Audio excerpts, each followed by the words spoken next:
Hi friends, ఓం సాయిరామ్. బాబాగారి ఆశీస్సులు అందరిపైన ఉండాలని మనస్ఫూర్తిగా కోరుకున్నాండి. అందరూ కూడా సుఖంగా, సంతోషంగా, ఆరోగ్యంగా ఉండాలని మనస్ఫూర్తిగా కోరుకుంటూ ఈ వీడియో స్టార్ట్ చేస్తున్నాను. ఇక ఈరోజు వీడియోలో మనం చూడబోయేది ఏంటి అంటే, తల్లి నా మీద భక్తి నిజమైతే నువ్వు కోరింది కోరినట్టు నీకు అందిస్తాను. ఎన్నో రోజుల నుండి నువ్వు అనుకున్నది నీ భక్తి వల్ల నేను సాధ్యం చేసుకున్నాను. బాబాగారు ఒక మంచి సందేశం తీసుకొచ్చారు. ఆ సందేశం ఏంటి, బాబాగారు ఏం చెప్పబోతున్నారు అని ఆ సాయి బాబా మాటలోనే విందాం. వీడియోలోకి వెళ్ళే ముందు మన ఛానల్లో ఎవరైనా ఫస్ట్ టైం చూస్తున్నట్లయితే సబ్స్క్రైబ్ చేసుకొని మన వీడియోస్ని నచ్చినట్లయితే లైక్ చేసి మరికొంతమంది సాయి భక్తులకు షేర్ చేయండి. ఈరోజు అందరూ కూడా బాబాగారి ఆశీస్సులు అందరూ పొందాలని చెప్పేసి మనస్ఫూర్తిగా కోరుకుంటున్నాండి. ఇక వారి కోరికలు నెరవేరాలని మనస్ఫూర్తిగా కోరుకుంటూ మన బాబా మీద ఎక్కువ భక్తి అనేది పెట్టుకొని ఉంటాం. బాబా మీద ఎక్కువ నమ్మకం, భక్తి ఉంటే చాలని తప్పకుండా వాళ్ళ దగ్గరే ఉంటారనేది మనం ఎన్నో వీడియోస్లలో, ఎన్నో సందేశాలలో, మనం బాబా సచ్చరితలో కానీ మనం చెప్పుకుంటూనే ఉంటాం కదా. ఇది అక్షరాల నిజం అండి. ఎందువల్ల అంటే ఆయన మీద నమ్మకం ఉంటే ఆయన ఎప్పుడు కూడా దగ్గరలోనే ఉంటాడు. ఇది నిజమైన సత్యం అన్నమాట. సాయిని నమ్మేవాళ్ళు సాయి మీద పూర్తి నమ్మకం తప్పకుండా ఇది జరిపిస్తాడు, బాబా ఖచ్చితంగా నెరవేరుస్తాడన్న వారికి మాత్రమే తెలుస్తుంది. కాబట్టి చాలామందికి కూడా అనుమానం కూడా ఉండవచ్చు, బాబా ఒకవేళ మన నమ్మకంగా ఉన్నప్పుడు ఏ రూపంలో వస్తాడు, మనకి ఎలా వస్తాడు, బాబా ఏదో ఒక ఫకీర్ వేషంలో వచ్చి మనకు రక్షిస్తాడా? అలా ఏం కాదండి. బాబా ఏదో ఒక రూపంలో మనకి ఆ సమస్య నుంచి పరిష్కారం అనేది చూపిస్తాడనమాట. ఉదాహరణకి ఇప్పుడు చెప్పబోయే కథే ఉదాహరణ. బాబా ఎలా ఆ యొక్క సమస్య నుంచి బయటపడేస్తాడు, ఎలా కాపాడుతాడు నమ్మిన వాళ్ళని అనేది ఒక మంచి కథ మీతో షేర్ చేసుకోబోతున్నాను. ఒక రాజ్యం ఉంటుందండి. ఆ రాజ్యంలో రాజు చక్కగా ఆ రాజ్యాన్ని పరిపాలిస్తుంటాడు. రాజుకి సంతానం లేదు, చాలా దిగులుగా ఉంటుంది. నా తర్వాత ఎవరి రాజ్యాన్ని పరిపాలిస్తుంటారు అని చెప్పి చాలా బాధగా, దిగులుగా అనేది ఉంటుందన్నమాట. నా తర్వాత ఈ రాజ్యాన్ని పరిపాలించేవారు ఒక వారసుడు లేడే, యువరాజు అనేది ఉంటే ఈ రాజ్యాన్ని కాపాడడానికి మంచిగా ఉంటుంది అని ఒక దిగులు చెంది ఎన్నో వైద్యులను సంపాదించి ఎన్నో పూజలు హోమాలన్నీ చేస్తారనమాట. అయినా కానీ ఎటువంటి ప్రయోజనం లేకుండా పోతుంది. అప్పుడు ఆ రాజులకు పూజలు వ్రతాలు చేసే ఒక ఋషి అనే ఉంటారు కదా, ఆ రాజర్షి దగ్గరికి వెళ్ళి తన సమస్యను అనేది చెప్తాడనమాట. అప్పుడు రాజర్షి నీకు తప్పకుండా యువరాజు కలుగుతాడు, నీ రాజ్యానికి వారసుడు ఉంటాడు, ఖచ్చితంగా నీ యొక్క కోరిక నెరవేరుతుంది. దీనికి ఒక విషయం చేయాల్సి ఉంటుంది. ఆ పని ఏంటంటే, ఒక యువకుడిని బలి ఇవ్వాలి. నరబలి ఇచ్చినప్పుడు మాత్రమే ఈ రాజ్యం ఊరి చివర అనేది ఒక నరబలి యువకుని ఇచ్చినప్పుడు మాత్రమే నీకు సంతానం ప్రాప్తి కలుగుతుంది అని చెప్పి ఆ రాజర్షి చెప్తాడనమాట. కానీ రాజ్యం వెళ్ళే రాజుకి, అయ్యో ఒక నరబలి అంటే ఒక మనిషిని చెప్పడం ఎంత పాపం, ఇది అసలు సమంజసమేనా, ఇది మంచి విషయమేనా, కానీ ఎలా అని చెప్పి చాలా సందేశంగా ఉంటాడు. కానీ రాజ్యాన్ని వెళ్ళడానికి యువరాజు కావాల్సిందే కాబట్టి ఒక నరబలిని ఇవ్వడానికి ఒప్పుకుంటాడనమాట. కానీ ఎవరైనా సరే నరబలిని ఇవ్వడానికి ఎలా ఒప్పుకుంటారు, దీనికి పరిష్కారం కూడా మీరే చెప్పండి అని చెప్పి ఆ రాజర్షిని అడుగుతాడు రాజు. అప్పుడు ఋషి ఏం చెప్తాడంటే, ఊర్లో దండోరా వేపించి ఎవరైనా సరే వాళ్ళ ఇంట్లో నుంచి ఒక యువకుని బలి ఇవ్వడానికి వస్తే ఏదో ఒక బహుమతి, బంగ్లానో ఇల్లు అలా ఇస్తానని చెప్పాను అంటాడనమాట. సరే, ఇదేదో మంచి ఆలోచనగా ఉంది అని చెప్పి ఋషి చెప్పినట్టుగానే ఆ ఊళ్ళో దండోరా వేపిస్తాడు రాజు. ఎవరైతే నా యువకుని నాకు అప్పగించి నరబలి ఇవ్వడానికి ఒప్పుకుంటారో వాళ్ళకి తరతరాలుగా తినేదానికి తిండి లోటు లేకుండా మంచి భవనం కూడా రాజ్యంలో ఏర్పాటు చేస్తాను, 10 ఎకరాల పొలం కొనిస్తాను అని చెప్పి రాజు ప్రకటన చేస్తాడు.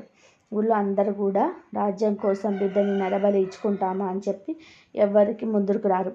అయితే ఒక వ్యవసాయ రైతుకు 4 కొడుకులు. ఆ నలుగురు కొడుకులున్న రైతు ఆలోచిస్తాడు, మనకు 4 బిడ్డలున్నారు, ఆఖరి వాడిని నరబలికి ఇచ్చేస్తే మిగతా 3 ఆనందంగా ఉంటారు కదా, 10 ఎకరాల పొలము వస్తుంది, అదేవిధంగా మనకి పెద్ద అంటే రాజ్యంలో ఒక అంతఃపురం లాంటి ఇల్లు కూడా వస్తుంది, తరతరాలకి సంపద కూడా వస్తుంది. సరేలే, ఒక కొడుకు పోయినా 3 కొడుకులు ఉంటారు అని చెప్పి ఉద్దేశంతో ఆ రైతు తన చిన్న కొడుకుని నరబలి ఇవ్వడానికి ఒప్పుకొని తీసుకొచ్చి రాజుకు అప్పగిస్తాడనమాట. ఇక ఊరు చివర ఆ యొక్క నరబలి అనేది ఏర్పాటు చేస్తారు. సరే, మొత్తానికి ఆ కుర్రవాడు తీసుకెళ్తాడు ఊరి చివరికి. ఇక ఆ చిన్న కుర్రవాడిని రాజు అడుగుతాడు, బాబు నీకేదైనా ఆఖరి కోరిక ఉందో చెప్పు, నేను తీరుస్తాను అని చెప్పి. అప్పుడు ఆ కుర్రవాడు, అవును రాజా, అవును, నాకు ఒక ఆఖరి కోరిక అయితే ఉంది. నాకు ఒక బస్తా మట్టి కావాలి, అదేవిధంగా ఒక బకెట్తో నీళ్ళు కూడా కావాలి అని చెప్పి చెప్తాడనమాట. ఎందుకు అంటాడు. కావాలి రాజా అని చెప్పి ఒక బస్తా మట్టి అలాగే ఒక బకెట్ నిండా నీళ్ళు అనేది తెచ్చిపెడతాడు. ఆ కుర్రవాడు ఆ మట్టినంతా కూడా కింద పోసి 4 ఇల్లుగా కడతాడనమాట. 4 ఇంట్లో ఒకటి కొంచెం పెద్ద ఇల్లు, అంటే మన బీచ్లో కడతాం కదా చెక్క గోపురాల్లాగా, అలాంటి ఇల్లు 4 కడతాడు. అందులో ఒకటి కొంచెం పెద్దదిగా కడతాడనమాట. 4 ఇటు కట్టేసి అందులో 3 నీళ్లు పోసి పడదోసిస్తాడు ఆ కుర్రవాడు. అందులో పెద్ద ఇల్లు ఉంటుంది కదా, కొంచెం పెద్దదిగా, దాన్ని కూడా పడదోసిస్తాడు. ఇంకా ఒకే ఒక ఇల్లు మాత్రం అలాగే ఉంచుతాడనమాట. దీనికి పరమార్థం ఏంటి అని అర్థం కాలేదు రాజుకి. మొత్తానికి రాజా నా కోరిక తీరిపోయింది అని చెప్పి చెప్తాడు. అప్పుడు సరే, నేను నరబలి ఇచ్చే ముందు నాకొక ఇసుక మట్టి ఎందుకు తెమ్మన్నట్టు, నీళ్ళు ఎందుకు తెమ్మన్నట్టు, ఇల్లు ఎందుకు కట్టావు, మళ్ళీ ఎందుకు కూల్చేసావు, ఇందులో అర్థం ఏంటి అని చెప్పి రాజు ఆ పిల్లవాడిని అడుగుతాడు. రాజా, మొదటి ఇల్లు నా తల్లిదండ్రులు, తన నలుగురి కొడుకుల్లో ఒక కొడుకు పోతే పోయింది, ఆస్తి కోసం నన్ను నరబలి ఇవ్వడానికి ఒక తల్లిదండ్రికి ఒప్పుకొని ఇచ్చారు అంటే అలాంటి తల్లిదండ్రులు ఈ లోకంలో ఎవరు ఉండకూడదు. కాబట్టి అలాంటి తల్లిదండ్రులు ఉండడం మంచిదే కాదు, కాబట్టి వాళ్ళ ఇల్లు కూర్చేశాను. రెండవది చుట్టాలు పట్టాలు. నేను నరబలి ఇస్తున్నానని నా చుట్టాలకి, ఇంటి పక్కన వాళ్ళకి అందరికీ తెలుసు. కానీ ఎవరి కూడా తప్పని చెప్పి మా తల్లిదండ్రులను ఆపకుండా వ్యతిరేకంగా ఒక్క మాట కూడా మాట్లాడలేదు. అలాంటి సమాజంలో ఉన్న మనుషులు అవసరం లేదు. అందుకే ఆ ఇల్లు కూడా కూల్చేశాను. ఇక కొంచెం పెద్ద ఇల్లు, ఈ ఇల్లు ఊరి రాజుది, ఈ రాజ్యంలో ఉన్న రాజుది. రాజు అంటే ప్రజల్ని చక్కగా పరిపాలించాలి. కానీ అలా పరిపాలించకుండా తన స్వార్థం కోసం, పుత్రుల కోసం ఈ యొక్క నరబలికి సిద్ధమయ్యాడు. ఇలాంటి రాజు ఈ రాజ్యానికి అస్సలు అవసరం లేదు. అందువల్ల రాజ్య అంతఃపురానికి కూడా కూల్చేశాను. ఇక 4వది ఈ ఇల్లు, నేను నమ్ముకున్న నా బాబా గుడి. నేను నా బాబాని నమ్ముకున్నాను, ఏదో ఒక రూపంలో నన్ను కాపాడుతాడు బాబా అని ఒక నమ్మకంతో బాబా గుడి మాత్రం అలాగే ఉంచాను అని చెప్తాడనమాట. అప్పుడు ఇంత తెలివిగా ఉన్న ఈ అబ్బాయిని నరబలి ఇవ్వడం ఎందుకు, ఇంత తెలివిగా ఉన్న అబ్బాయిని దత్తత తీసుకొని మనమే ఈ యొక్క పిల్లవాడిని దత్తత తీసుకొని ఊరికి రాజుని చేస్తే, ఈ రాజ్యానికి రాజుని చేస్తే చక్కగా ఈ పిల్లవాడు పెద్ద ఈ రాజ్యాన్ని చక్కగా పరిపాలించే తెలివితేటలు వీడిలో ఉన్నాయి అని చెప్పి ఆ పిల్లవాడిని నరబలి ఇవ్వకుండా తీసుకెళ్ళి దత్తత అనేది తీసుకొని రాజ్యానికి పట్టాభిషేకం, అంటే రాజ్యానికి రాజుని చేయడానికి దత్తత అనేది తీసుకుంటాడు.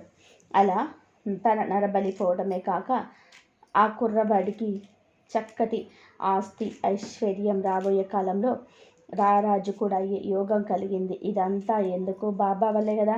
బాబా గుడి పగలగొట్టలేదు. ఆ బాబా గుడిని ఆ పిల్లవాడు నమ్ముకున్న బాబా ఆ రాజు రూపంలో తన మనసు మార్చి అతన్ని దత్తత తీసుకోవాలని ఒక నిర్ణయం అయితే కల్పించాడనమాట. ఇదే విధంగా అండి బాబా గారు ఎలా అయినా సరే మనల్ని ఆయన నమ్ముకున్న వాళ్ళని కాపాడుతాడు. ఏ రూపంలోనైనా సరే సాక్షాత్తు వచ్చి బాబా కాపాడు. ఇలాంటి రూపాల్లోనే బాబాని నమ్ముకున్న వాళ్ళని కాపాడి వాళ్ళని రక్షించుకుంటూ ఉంటాడని ఈ కథలో తెలుసుకున్నారు కదా. కాబట్టి సాయిని నమ్ముకున్న వాళ్ళు చెడిపోయినట్టు చరిత్రలో లేదండి. కాబట్టి సాయిని నమ్ముకుందాం, ఆయన శరణు వేడి ఆ బాబా అనుగ్రహాన్ని పొందుదాం. సర్వే జన సుఖినో భవంతు. ఓం సాయిరామ్. శ్రద్ధ సబురి. అందరూ బాగుండాలి, అందరిలో మనం ఉండాలి. బాబా గారి ఆశీస్సులు అందరిపైన ఉండాలి.